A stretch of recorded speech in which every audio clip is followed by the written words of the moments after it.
Taigi sveiki atvykę į automatinės anglų kalbos praktikos pamoką ir šiandieną mes tiesiog pasipraktikuosime, kaip naudoti present, past and future, tai yra praeities, ateities ir dabarties laikus, kaip juos dėlioti, kaip juos atskirti. Tiesiog šiandien automatinės anglų kalbos metodų pasipraktikuosime šiuos 3 paprastus laikus. Okay? Tai pradėkim iš karto nuo tokio sakinio kaip aš tai darau.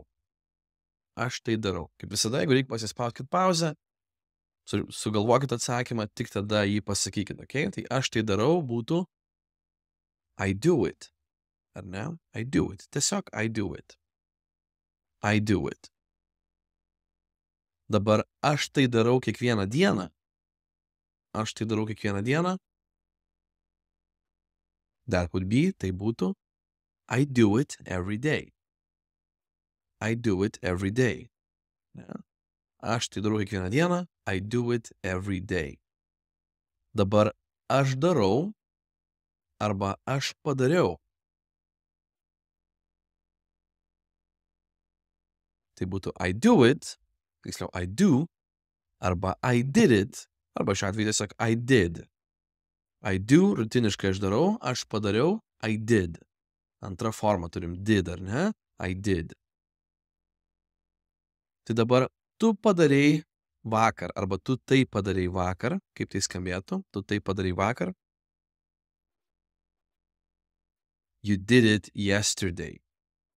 You did it yesterday, ar ne? You did it yesterday, arba gali būti yesterday priekyje, galim sakyti yesterday you did it. You did it yesterday, arba yesterday you did it. Ji tai daro kiekvienais metais. Ji tai daro kiekvienais metais. She does it every year. She does it every year. Jau nebe do, bet does, nes trečias vienas kita, do pavirsta į does. Dėl to sakome, she does it every year. She does it every year, ne? She does it every year. Dabar ji tai padarė prieš 2 dienas, kaip tai skambėtų? Ji tai padarė prieš 2 dienas. She did it 2 days ago. Jau did išlieka visiems toks pat, ar ne?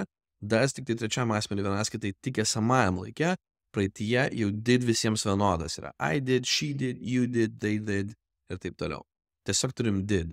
Tai she did it 2 days ago. Aš vakar ten buvau. Prisiminkim keletą veiksmažodžių būti formų. Aš vakar ten buvau. I was there yesterday. I was there yesterday. I was there yesterday. Ar ne? I was there yesterday.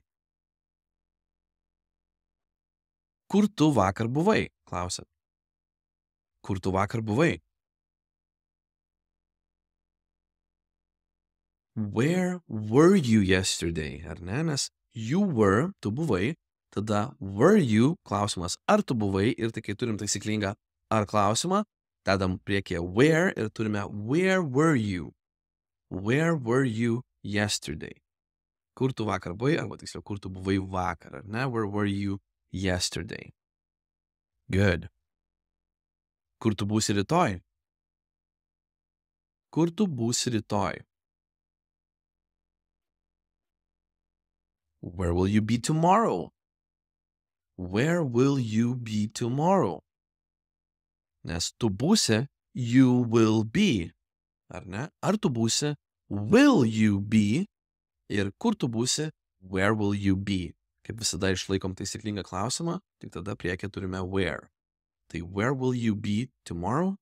Yra kur tu būsi rytoj. Where will you be tomorrow? Dabar kur tu esi tiesiog? Kur tu esi? Kur tu esi? Where are you? Where are you? Ar ne? Where are you? Kur tu esi? Where are you? You are you? Where are you? Ne? Where are you? Jis man labai padėjo. Jis man labai padėjo. Tai jis man labai padėjo būtų He helped me a lot. Turim id galūnę, turime taisyklingą veiksmažodį, praeityje jis man padėjo, teiginys, tiesiog id galūnę pridėsim. He helped me a lot. He helped me a lot. Dabar kaip paklausti, kada jis tau padėjo? Kada jis tau padėjo? When did he help you? Ar ne? When did he help you? When did he help you? When did he help you? Kaip dažnai? Ne? How often? How often? Tai jeigu mes čia turėjome when did he help you, kada jis tau padėjo, turime did he help you, ar ne, ir when did he help you, tai jeigu dabar turėsime su how often, jeigu klausime, kaip dažnai jis tau padeda, nepadėjo, bet padeda, rutiniškai, dabartyje, kaip dažnai jis tau padeda. How often does he help you? How often does he help you? Ar ne? How often does he help you? Kaip dažnai jis tau padeda? How often does he help you? How often does he help you? Dabar kaip paklaustumėt, kada tu man padėsi? Kada tu man padėsi? Kada tu man padėsi būtų when will you help me, ar ne? When will you help me? Kada tu man padėsi? When will you help me? When will you help? Reiškia, you will help me? Will you help me? When will you help me? Kada tu man padėsi? Aš to nedarysiu, sakot. Aš to nedarysiu. Kaip tai skambėtų? Aš to nedarysiu. I will not do it.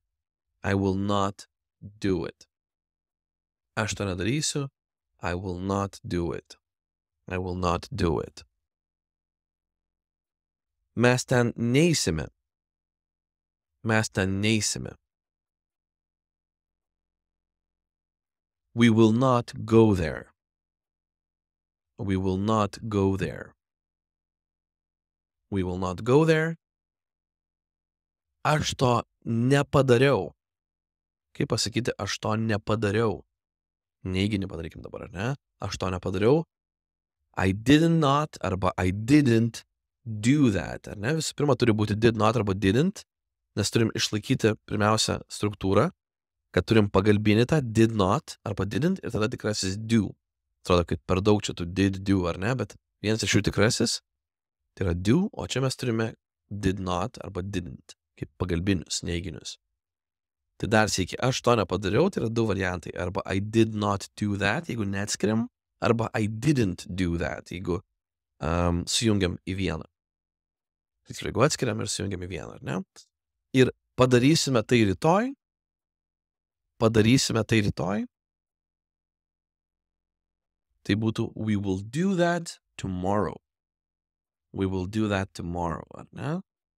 We will do that tomorrow. Okay. Tai dabar tokia mūsų pirmoji dalis šitos praktikos present, future ir past. Už kelių dienų turėsi antrąją dalį. Jeigu nori daugiau frazių ir žodžių, komentare ir aprašyme rasite knygelę, kurią galite nemokamai parsisiųsti, drąsiai naudokit ir tada jau susimatom su jumis antroje dalyje už kelių dienų. Iki.